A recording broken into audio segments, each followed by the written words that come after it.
بسم اللہ الرحمن الرحیم۔ السلام علیکم۔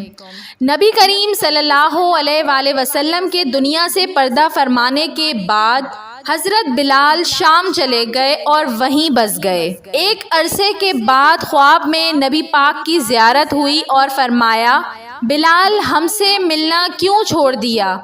آنکھ کھلتے ہی مدینے کے لیے روانہ ہو گئے۔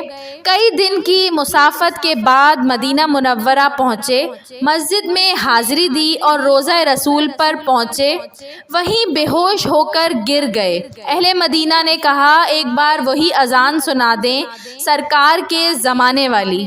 معذرت کی کہ اب مجھ سے برداشت نہیں ہوگا۔ لوگوں نے حسنین کریمین سے کہلوایا، اب انکار ناممکن تھا۔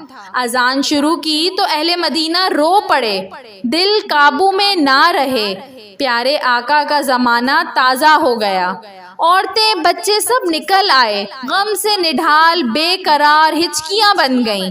جب کہا اشہد ان لا محمد رسول اللہ، لوگ چیخیں مار کر رونے لگے۔ حضرت بلال کی نظر ممبر رسول پر پڑی۔ ممبر خالی تھا، سرکار نہیں تھے۔ خالی ممبر دیکھ کر گرے پڑے بے ہوش ہو گئے۔ اذان مکمل نہ کر سکے، ہوش میں آئے تو اٹھے اور روتے ہوئے شام کی طرف روانہ ہو گئے۔ یا اللہ ان جیسی محبت بھی ہمارے دلوں میں بھر دے، آمین۔